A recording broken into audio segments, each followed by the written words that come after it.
On August the 16th, 480 BC, the most memorable and monumental military clash occurred at the small Greek village Thermopylae, named after its hot water springs, where a Greek army of only 7,000 men, led by King Leonidas and his 300 Spartans, stood against a Persian invasion force of 500,000 soldiers commanded by the Persian king Xerxes. The stakes were the highest imaginable, the very future of Greek civilization. Who was Leonidas, and what made the Spartans so legendary that this battle turned into the most memorable battle in all of military history?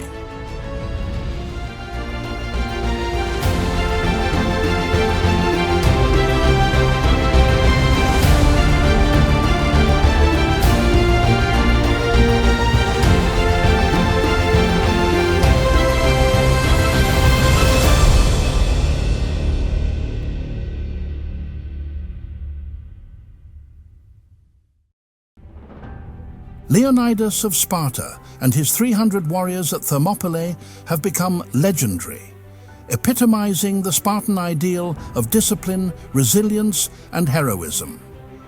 Leonidas, the Spartan king, stood against the mighty Persian Empire, becoming a symbol of defiance and bravery that saved Greece from potential destruction.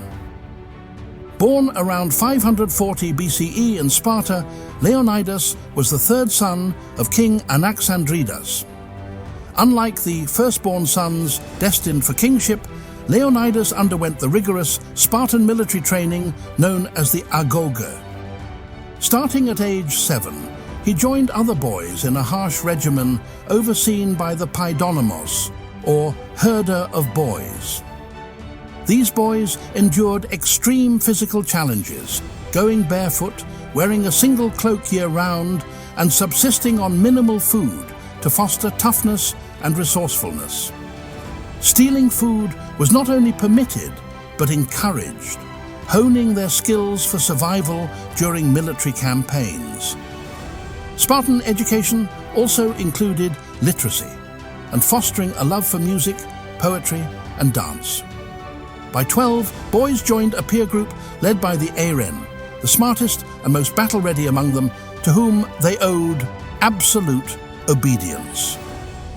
At 18, they became Melirans, intensifying their military training.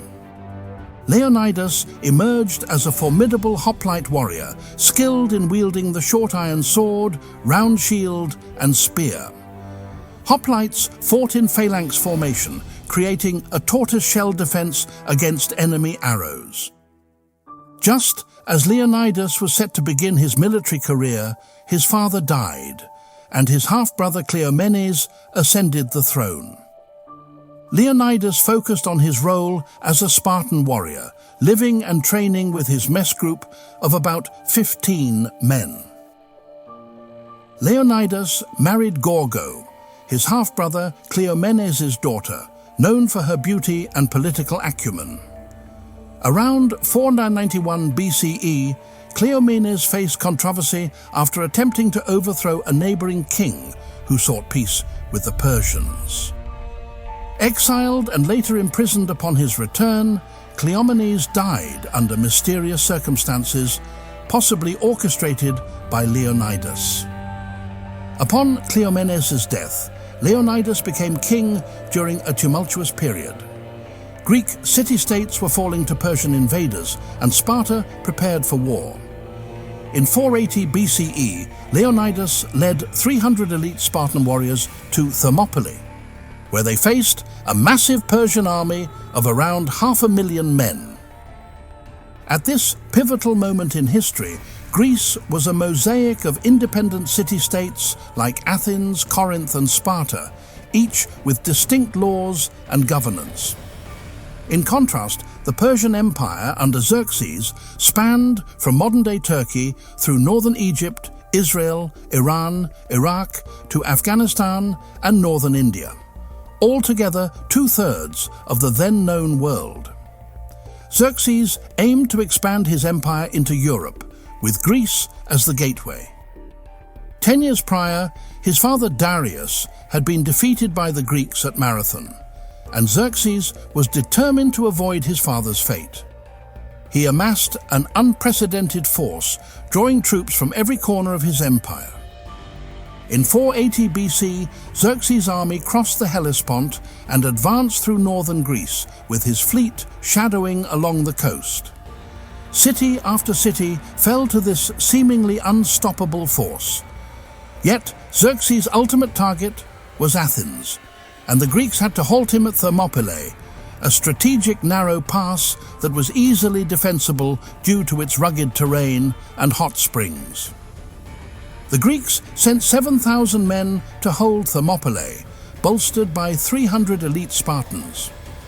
Unlike the open society of Athens, Sparta was a closed, militaristic state. Spartan boys were trained for war from age 7, and even married men lived in barracks, dedicated solely to military service. Spartan society was small, with only about 9,000 full citizens at any given time, but they were intensely united and formidable. King Leonidas, leading the 300 Spartans, faced ominous predictions. Going to war during a religious festival was believed to bring bad luck. Despite this, he remained resolute. His wife, Gorgo, asked what she should do if he did not return. He replied, "Marry a good man, have children." Leonidas' courage and leadership were legendary, even as he approached his 50s, a retirement age in ancient Greece. The Spartans were equipped with bronze breastplates and helmets designed to terrify the enemy. They carried large, round shields emblazoned with the Greek letter lambda, symbolizing Laconia, their homeland. Their main weapon was a long spear, complemented by short swords for close combat. Xerxes' Persian army, by contrast, was lightly armed and specialized in fast-moving warfare on open plains. His elite unit, the 10,000 Immortals, was particularly feared. These soldiers were always kept at a constant number. Any fallen immortal was immediately replaced, maintaining an unbreakable front. As the Greek forces took their positions at Thermopylae, Xerxes awaited their surrender. When they refused, he sent a scout to observe. The scout found the Spartans calmly performing gymnastics and combing their hair, a ritual that baffled the Persians but was meant to prepare the Spartans mentally for battle. On the 5th day, tired of waiting, Xerxes ordered an attack. He demanded the Greeks to surrender their weapons, to which Leonidas famously replied, "Come and get them." The Persian army launched wave after wave of assaults, but the narrow pass and the disciplined Greek phalanx held firm. The Greeks formed a dense, spear-bristling wall, pushing back the Persians with sheer force and unity. The phalanx, 18 men deep and 64 across, formed a nearly impenetrable wall with their overlapping shields. The first 3 ranks of soldiers lowered their spears and advanced, creating a formidable force.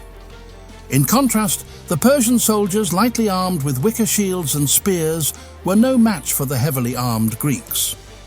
The Persian archers unleashed volleys of arrows, but the Greek infantry, protected by bronze-faced oak shields, stood their ground. As the Greeks began to tire, Leonidas sent in his elite Spartan warriors. These Spartans, advancing in a disciplined phalanx, inspired each other with their unwavering courage. Their training and resolve turned them into an unstoppable force, slaughtering the Persians who desperately tried to breach their defenses. The Spartans' discipline and tactical prowess were unmatched. Even as the Persians grabbed at their spears, the Spartans drew their swords and engaged in brutal, close combat. Despite being outnumbered, the confined space of the battlefield nullified the Persian advantage in numbers, forcing hand-to-hand combat where the Spartans excelled. Xerxes, the Persian king, watched in frustration from an oversight point high on the side of the battlefield-enclosing mountain, as wave after wave of his soldiers perished against the Spartan shield wall. The Spartans took casualties too, but very few, and had a unique method of identifying their dead using broken twigs marked at either end, akin to modern dog tags. This ensured their fallen could be easily counted.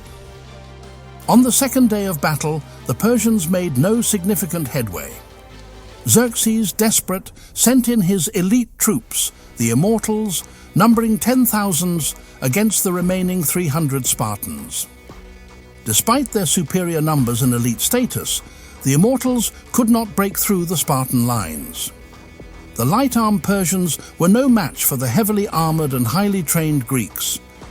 The turning point came from a Greek merchant traitor named Ephialtes, who was refused by Leonidas to join the battle, and instead saw a chance to get rich very quickly by claiming an immense reward for revealing a secret pass that led Xerxes' soldiers to outflank the Spartans, and in doing so, by appearing also from behind the Spartan lines on the morning of the third day.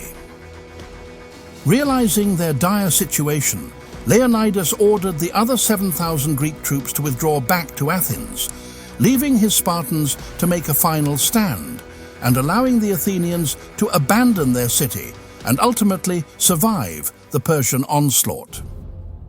The Spartan soldiers, knowing they faced certain death, fought with unparalleled ferocity. When a Persian spokesman just before the battle taunted them that their arrows would blot out the sun, Spartan Dienekes famously replied, "Then we will fight in the shade." Leonidas, somber but resolute, told his men to eat heartily, "For tonight we will dine in Hades." In the final moments of battle, the Persians closed in from all sides. Leonidas fell, and his men valiantly fought to protect his body from mutilation. This act of loyalty underscored the importance of their king and leader. Xerxes, seeking a quick end to the battle, ordered his archers to rain arrows upon the remaining Spartans. The Spartans, despising the bow as a coward's weapon, were finally defeated by the sheer volume of arrows. Xerxes, enraged by the Spartan resistance, had Leonidas's body mutilated.